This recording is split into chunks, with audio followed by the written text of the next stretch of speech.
scanning 15 seconds ahead of your vehicle more when possible. Drivers who have learned to develop good eye lead time usually make sound decisions and impress others with their smooth style of driving. Key 2 is get the big picture. Too many people drive with large, important chunks of their traffic picture missing. This key will help you fill in the blanks. It will also help you decide how to place your vehicle in the traffic flow. You could not read this when the picture was incomplete, and people can't safely read their traffic picture when big pieces are omitted. It is said that knowledge is power. The big picture gives you the power to stay out of trouble. Our third key is keep your eyes moving. You have two types of vision, clear central vision and indistinct peripheral vision. Notice here that you can see both of these pictures at once, but you can only see one of them clearly. You are using your central vision to focus on one of these scenes at a time. Your peripheral vision is your early warning system. It helps you detect trouble in the making. It also triggers your mind to send your central vision to investigate items of importance. These are the building blocks with which you will construct your big picture. Key 4 is leave yourself an out. As you scan this picture, your eyes naturally move to the objects it contains. Good drivers also learn to see and use the space that resides between the objects. Space insulates people from mistakes by creating escape routes, and it serves as a conduit for information delivery. Advanced drivers learn to place themselves near as much space as possible and to use the space to expand their awareness of the shifting traffic picture. Remember, space and visibility are what you should build into the reaction zone surrounding your vehicle. Our last key is make sure they see you. You may have space, visibility, and time, but others around you won't. That means they will be operating without all the information they need to make safe driving decisions. You can help them make good decisions by communicating with them at critical moments. Your communication skills can help others avoid making mistakes when their actions might expose you to harm. During the next segment of this presentation, we will be asking Jim Smith, Smith Systems Vice President of Training, to demonstrate how the keys can work for you. As I come around and watching my trailer tires, they look good, nobody there, and I'm going to choose this center lane as my lane of least resistance. Got a red light up there, so I'm certainly not in a hurry to race up to that red light and wait. What I'd like to do is reach that light as it turns to a green. This lane of least resistance, this lane that gives me the best of both worlds, better visibility and fewer potential problems on this street, is the center lane. It gets me away from the problems to the right, such as the driveways of people that are slowing down to pull into them, people that are accelerating as they pull out of them, somebody that may actually miss the light itself. These are all things that I'm looking for, and I'm isolated from, at least by one lane, sitting out here in this lane. Visibility-wise, it's pretty much the same all the way through, but as far as potential problems, I certainly have fewer potential problems sitting out here. Now, if it's not safe, it's not legal, or I don't have a choice, then what I need to do is I need to put myself in a lane that best suits me.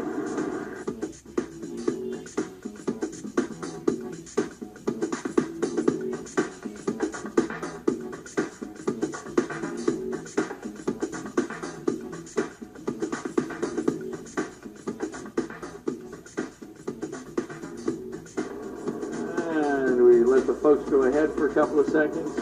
We scan left, right, left. We know we're going to make this intersection. We're reestablishing that reaction zone in front of us. Very difficult for us to do it to the sides in this kind of environment. We're going to make a right, so the signal's already on. Checking the mirrors, making sure that the people behind us are aware that I'm making a move over to this right-hand lane. You see a couple of them are as well. Large truck coming around the bend, so I won't be able to do much.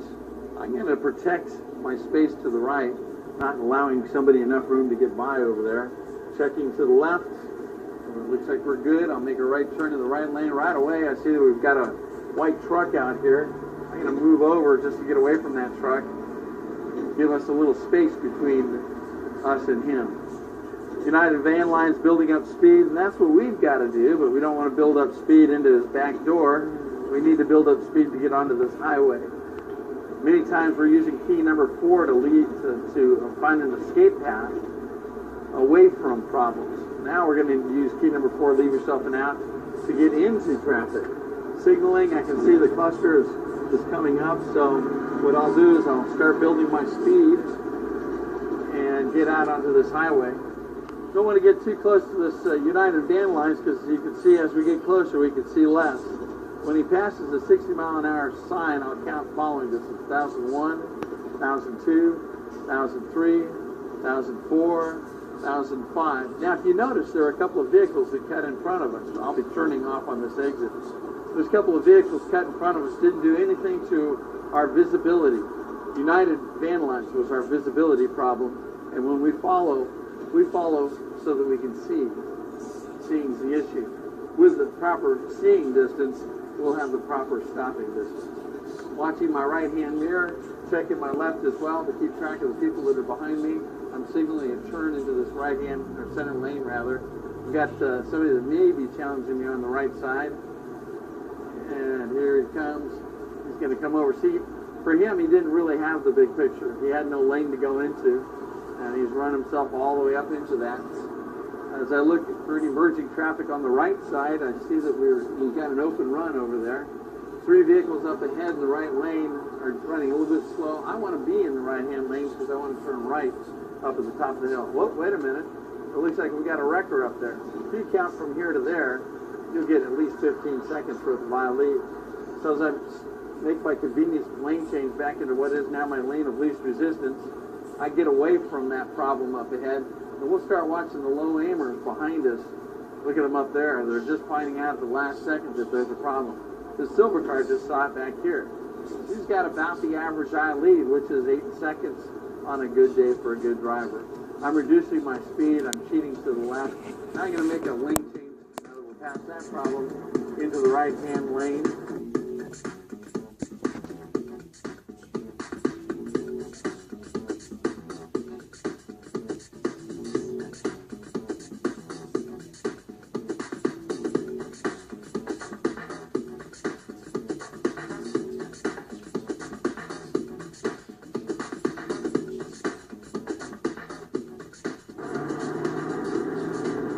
In the intersection, covering my horn here because somebody may come over.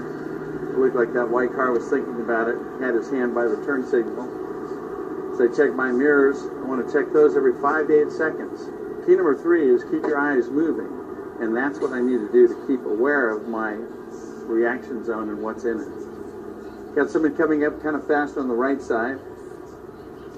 Watching him and his position in the vehicle to see whether or not he's signaling to me with body language that he's getting ready to make a lane change into my lane. Covering the horn when that happens as well. Up ahead, 3 greens is what I'm seeing. Lights turning green, the folks are starting to roll ahead. I'm getting my space cushion real quick here. Coming up to the point where I need to scan the intersection. Left, right, left is what I'm doing. Building up my speed and building up my cushion. In front, I've got somebody that just pulled in. But this truck, I need about to have 7 seconds worth of following distance. So we'll need to check that out as we get a little further up the road. This will be my point of no return on this light. That's the point where I can no longer safely stop myself and the vehicle behind me. Once I've reached that point, I take my eyes off the light, I scan the intersection, and look up ahead for problems. Up ahead, I see that I've got red, so I'm already off the fuel. Starting to bring myself to a slow stop. And if I can, keep myself rolling. Beyond the red, you see up at the bend in the road, there's a green light. And it's a talk about it.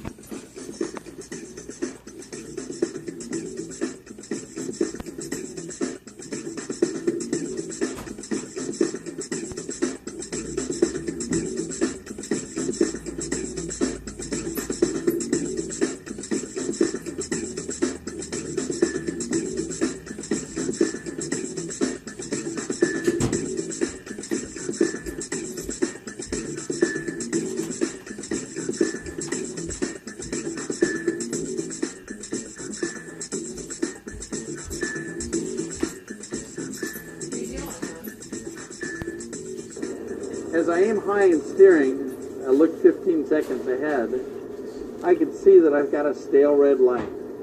The car that's behind me can't see anything but a white truck. Her eye lead is less than 2 seconds at this point.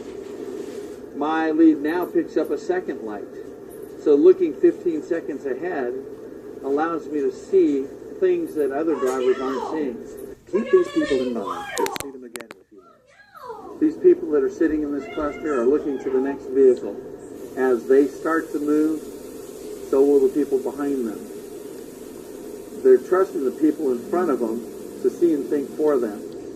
Smith System drivers don't do that. By aiming high in steering, we're using our own eyes and our own mind to make our own decisions in traffic. I hesitate and allow this vehicle ahead of us to move, get my following distance back. Look at the people to the left of us.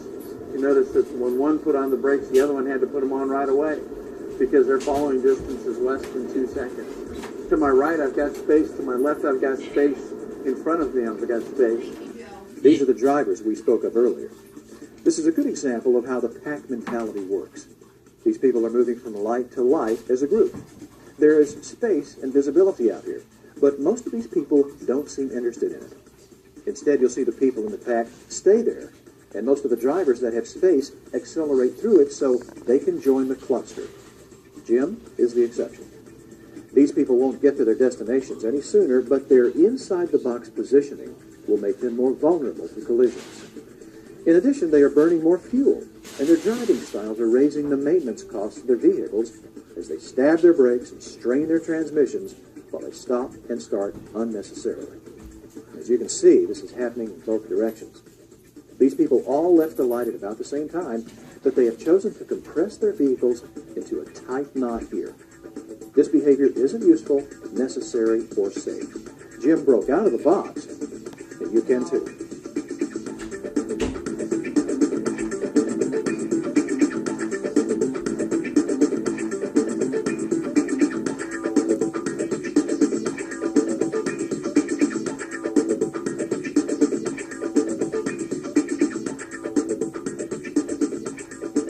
Pushing my eyes up.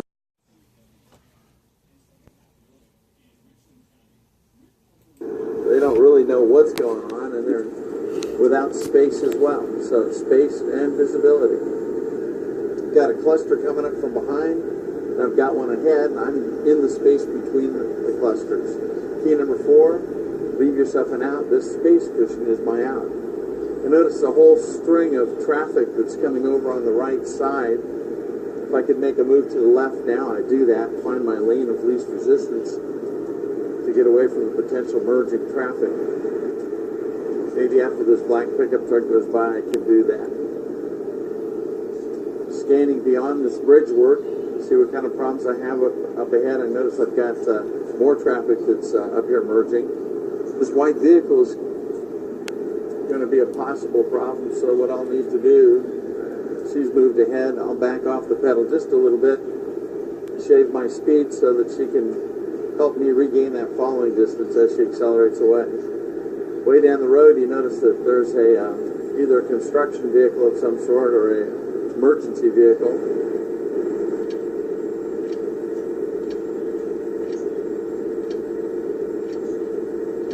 If you look around me right now, you see nothing but space, which is good, because that's my reaction zone. I've got space that gives me the opportunity to see and space to escape in should I need it.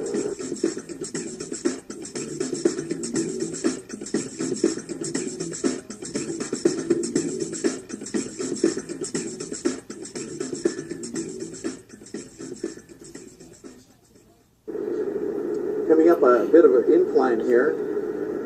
This is a good time for me to look behind because I can't see much in front. Now I can push my eyes up around the bend, looking for any stalled vehicles, collisions, stopped traffic.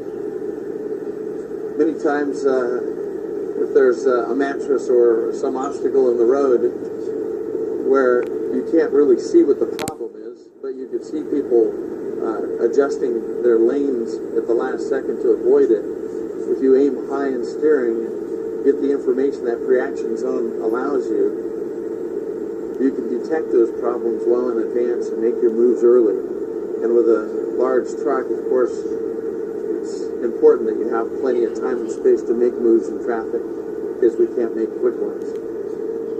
Silver vehicle pulled in front of us, cramped our following distance for a moment. We're going to let him move ahead, and as he does, we'll recapture our following distance.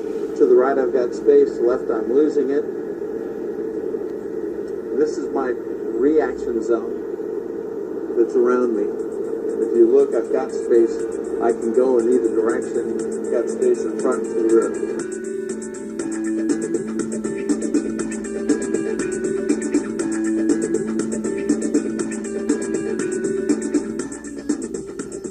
So now we all move forward, and we get back behind the wheel.